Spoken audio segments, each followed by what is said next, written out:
दीपाशी वेदांता है क्या यहाँ पे? अच्छा, आप हैं यहाँ पे, ठीक है। In which sugar level should we give the insulin during the spike? Sugar level 200 तक तो बहुत ही अच्छा है, 200 से 250 के बीच में सेफ लेवल है।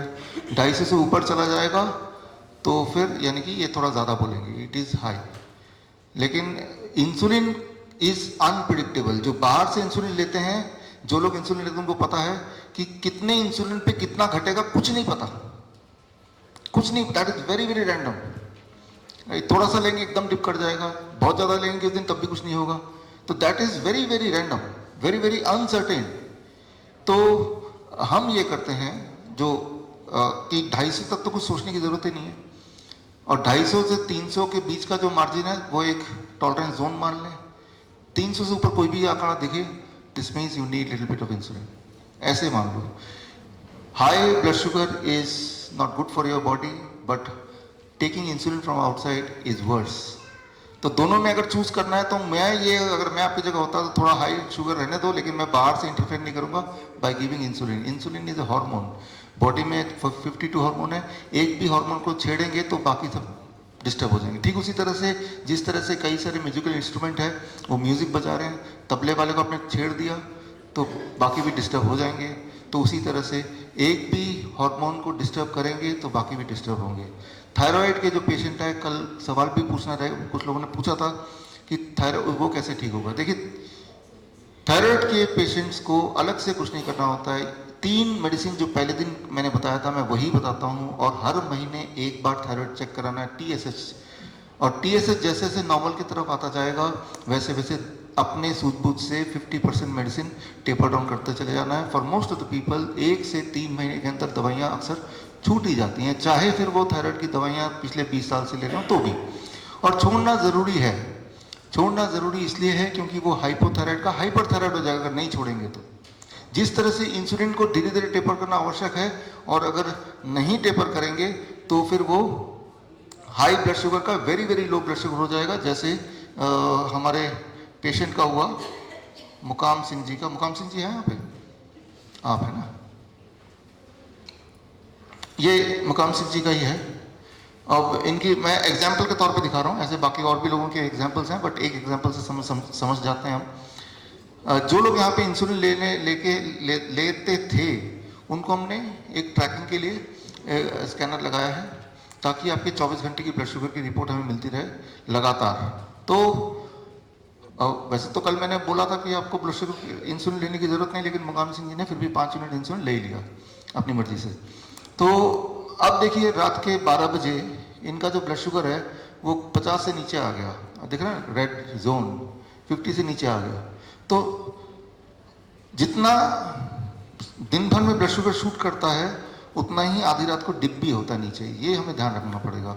लेकिन आधी रात का ब्लड शुगर आप में से किसी ने कभी भी नहीं देखा होगा, रात के 2 बजे 3 बजे क्या हो रहा है, राइट। लेकिन अब यहाँ देख सकते हैं नीचे जाता है, और ये ज़्यादा और थोड़ा नीचे चले जाएगा तो 30 मान लो हो गया, फिर वो कोमा हो सकता है, ऑर्गन फेलियर हो सकता है, कोई ना कोई चीज़ हो सकती है।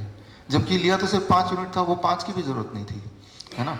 तो इंसुलिन प्रिकॉशन से लेना है, कंजूसी से लेना है, ज़रूरत ना पड़े तो लेना ही नहीं, ज़रूरत तो होती ही नहीं है, राइट। धीरे धीरे कोशिश करना है कि इंसुलिन छूट ही जाए, ताकत लगानी थोड़ी सी, मतलब आपका जो लाइफस्टाइल को ठीक करना है। आप एक चीज़ और गौर कीजिए, ध्यान से देखिए मुकाम सिंह जी का, कि ये ब्लड शुगर नीचे आया, फिर थोड़ा सा ऊपर गया, और इनका करीब 4 बजे के करीब ब्लड शुगर ऊपर जाने लगा, है ना। तो इसका 2 मायने हैं। एक महीने तो मुकाम सिंह जी 4 बजे उठे होंगे, एक लड्डू खा के फिर सो गए होंगे, तो ब्लड शुगर ऊपर चला गया होगा। दूसरा, जब बहुत नीचे चला जाता है आपका ब्लड शुगर आधी रात को, तो आपके सो के उठने से पहले 2 घंटे पहले लगभग आपका लिवर थोड़ा सा शुगर उठा के ब्लड में डाल देता है अपने आप।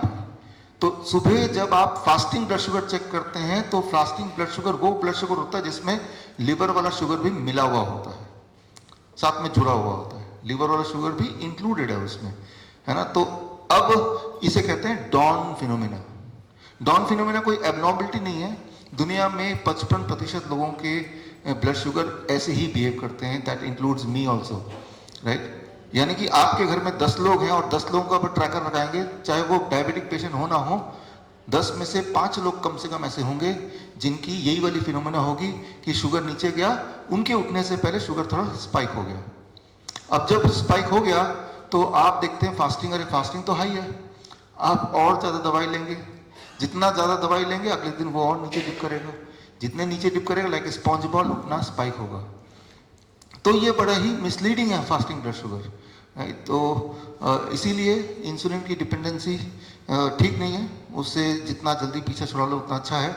लेकिन ये हुई एक बात, और दूसरी बात कि डॉन फिनोमेना नाम की चीज़ होती है जो आपके सो के उठने से 2 घंटे पहले आपके ब्लड शुगर को खुद ब खुद ऊपर ले जाता है, राइट। तो जो जिसे हम बोलते हैं फास्टिंग, वो इन रियलिटी फास्टिंग नहीं है वो ब्लड शुगर।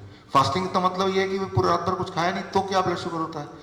आपके ब्लड के पास कई तरीके हैं शुगर लेने में, उनमें से एक तरीका मुंह के माध्यम से, दूसरा तरीका लिवर के माध्यम से, तीसरा तरीका मसल के माध्यम से, चौथा तरीका आपके फैट के माध्यम से।